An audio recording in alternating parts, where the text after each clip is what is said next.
Welcome to Gangolingo Mini Lessons. Today, we're going to be talking about change. Change. That's such a big topic. I know. So, Maui, you've lived here in Japan for a number of years. Do you want to say the actual number? 18. 18 years. Okay. Yeah. So, in that time period, think about when you first came and think about now. What are some things that have changed since you've come to Japan? Well, I'm staring at my phone on the desk right now. Yeah. So Phones have changed in 18 years. Yeah, when I first came to Japan, one of the things that was the most exciting for me was I ran to the store, to the cell phone shop. Okay. And I really wanted to get like a Japanese phone, which were flip phones at the time. I remember. Whoosh, Yeah. whoosh, yeah. But they're so advanced compared to anything I was using back in Hawaii. I mean, I just had like a regular Nokia phone, Right. which I So also did thought was the coolest thing in the Yeah, world. right. Yeah. Yeah. And then I came to Japan and I'm like, what is this? They had like, millions of different colors and so many functions. And yeah, so that has been one of the biggest changes, I guess. Just, because of technology, we always have our phones on us. And it was the case back then as well. I just didn't search the internet on it, I guess. Yeah. What when you first came, what could your phone do? It could take pictures because it had a camera that you could flip and take pictures. Like 32 pixel. But still amazing. Oh my god. Yeah. And text message, obviously. In Japan, they had this thing called short mail. Oh yeah. Yeah. Man, that stuff confused me. I just wanted to send a text. A text, yeah. So short mail is kind of like a text, but Short was. I think they were trying to say you had a limited amount of characters. yeah, right? it's called C-mail actually. So there's email, which is an email address, and then C-mail was cellular mail. That's what the C stood that's what for. the C was. I think so. Okay, I'm learning today. So you would just send it to someone's phone number. Right. Yeah. Yeah, which is like the beginning of text. Yes. Yeah, so you could do that. You could play music on it. Oh, really? Yeah, you could download music onto your cell phone. So yeah, it was like an all-in-one device. Yeah. Yeah. Yeah. I remember my first cell phone here in Japan. I wasn't so impressed. I thought, I thought it was kind of a step down. I kind of had, a cool. No, I had a Nokia Razr. Oh, Razr, yeah. I never had one of those. I thought it was pretty cool. Yeah. It was the right size. And when I got to Japan, the phone that I got was this big brick. It was like a big brick. What? Really? Yeah. So I went from like this cool, slim phone to like this big thing. And I couldn't use it very well. Oh, I see. Because of the language? Yeah. I came to Japan without knowing any Japanese. Right. So most of the features were, I was oblivious. And the keypad is also, features. everything is in Japanese. Yeah. So, Yeah. Now I guess, with the smartphones, you can change the language to anything. Yes. So, but back then, that's my true. phone was an alarm clock. I didn't have anybody to call.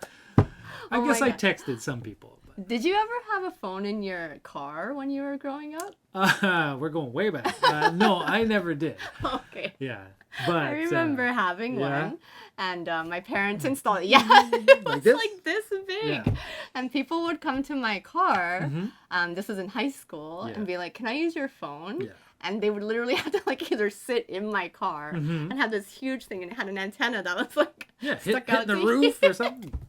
Yeah. Yeah. Oh my gosh. And it must have cost so much money. Yes. I'm sorry, Mom and Dad, for my friends using That one phone call was like $5 or something, right? Gosh. Yeah. Yeah. Yeah. There was a guy who had to like connect you somewhere.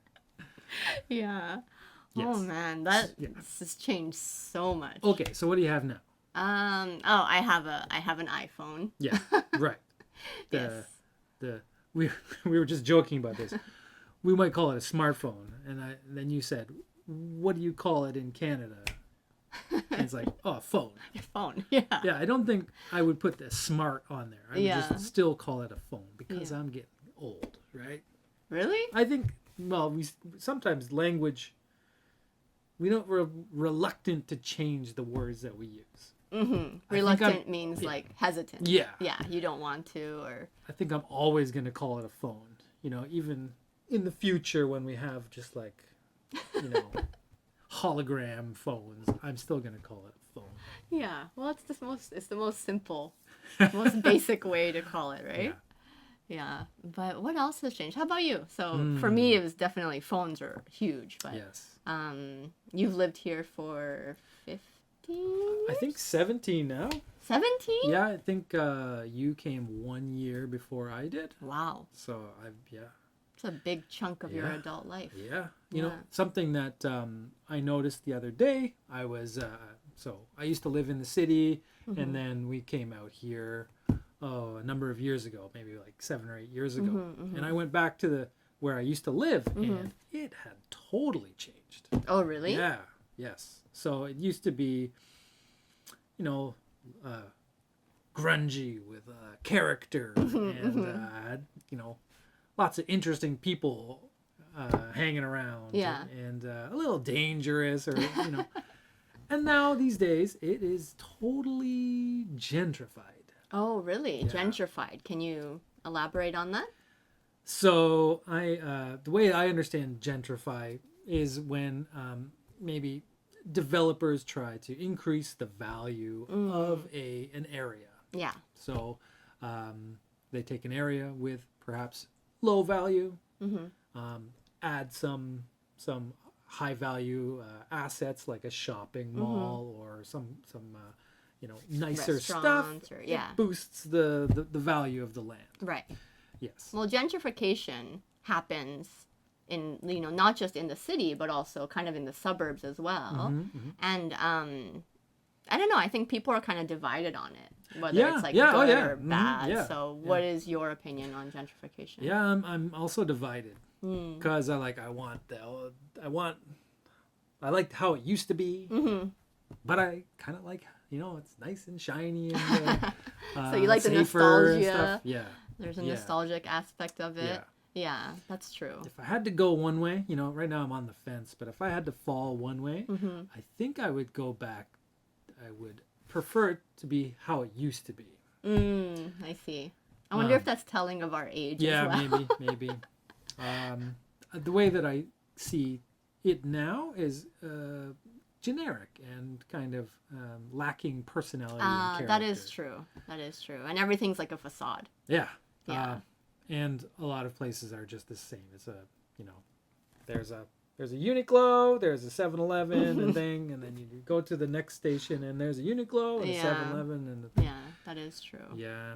Yeah. Well, one thing I do appreciate about gentrification, and maybe this is not quite like 100% gentrification, but more infrastructure, is at the old train stations, they're raising all of the tracks. Yes, right. Which makes it, because now we have a car. Yeah. So, but even like when we didn't have a car, you'd have to wait at the rail crossing for the longest time. So now that a lot of the newer or the upgraded train stations are raising the track so you can go under so it doesn't stop like road traffic. Yeah.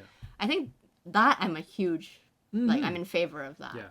But in terms of like, making everything the same, and Japan kind of has a thing where they use the same materials for everything, right? Houses and like buildings. So I guess we can be glad that Japan does have, you know, they do earthquake resistance on all of their buildings. So these new buildings, at least we know they're safe. Yeah. Whereas the ones before, maybe they're replacing the old ones that aren't so earthquake proof. That's right. They update their codes and their guidelines maybe every 10 years or so. So yes, the buildings get the older, less safe buildings get removed, and we get the latest technology. Yeah. But the older ones are the ones with character. Yeah, so absolutely. That's why it Yes. So there's pros and cons, I think. Yes.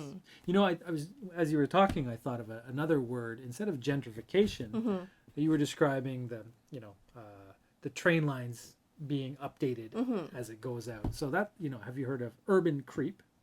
Urban creep. CREEP. Yeah. No, please tell me about it. Right. So you can probably imagine the urban area slowly expands. It's creeping outwards. Yeah. So I think that's what's happening with train stations like that. Right, the population is rising as it gets further away from the urban area, and they have to accommodate for that increase in population. Wow. Wait, so are we using urban creep as a noun? Yeah. Yeah. So like, oh, that's urban creep? Yes. Yes. I've never heard Tokyo that before. has Very urban cool. creep. Okay. And urban creeps. I've seen some of those. Yeah, every time on the train. Yep. But okay, that's interesting. I think that maybe, not just the population is growing, but also with people working from home more, and like Tokyo, the city is so expensive. Yeah. Like rent is expensive and living costs are expensive. So Yeah. people are living in the suburbs and doing, remote work or hybrid. Mm-hmm. So maybe that's why as well. The Yeah, urban times are creep. changing. Yeah. Okay. That's fun. I'm going to use that next time. Okay, well, why don't we wrap it up here? Okay. Thank you very much for joining us. Today we talked about how things change over time. And we'd love to hear what you think. In the comments, please tell us what you've seen change since, I don't know, you can choose how long. In the past 10 years, the past 20 years. Yeah, since I was a kid. Since I was a kid, yeah. Yeah. Yes, that's always fun. When I was a kid. Yes. Anyway. Way back. Yes. Please join us in the next mini lesson. And for now, we'll say goodbye. Okay. Thank you. Bye. Bye.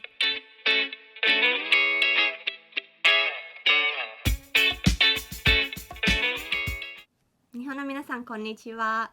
今日の change、物が変わるの会話について5ついつもと同じように5つ単語と役立つ単語とフレーズをピックアップしたので例文を加えてちょっと説明したいと思います。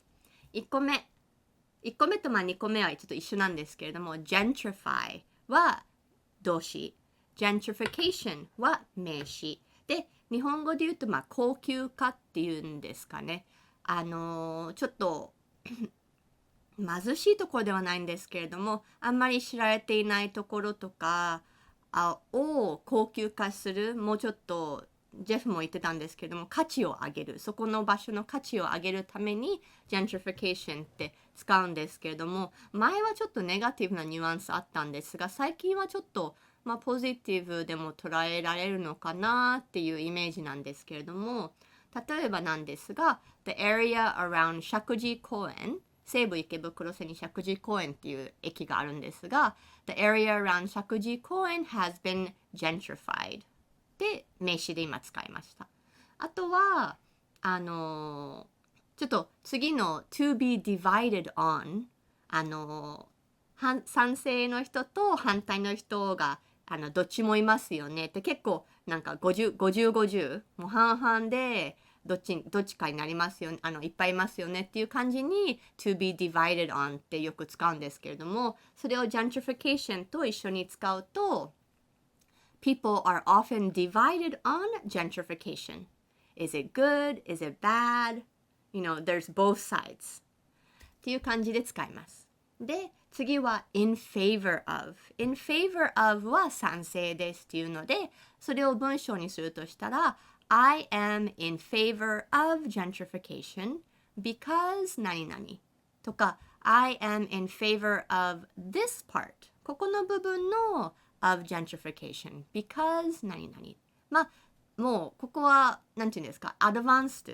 もう上級の英語になってくるので、できれば理由をつけましょう。ただ、I am in favor of 何とか言うんではなくて、I am in favor of 何々 because で理由をつけた方が、よりいい会話になると思います。で、最後は on the fence。これもイメージ的にわかりますよね。塀があって、ちょっと塀のこっち側に1個のオプションがあって、塀のこっち側に1個のオプションがあって、どっちにしようかなみたいな感じで on the fence って言うんですけれども、これもすごく真剣なディスカッションとかにも使えるんですが、本当にカジュアルな時にも使えます。例えば、Where do you wanna go on vacation? ね、次の旅行どこに行こうかって、Oh, I'm on the fence between Thailand and Laos. どっちにしようかな、ちょっとわかんないみたいな感じで使う時もできます。だからこれからも使ってみてくださいね。Okay, see you next time!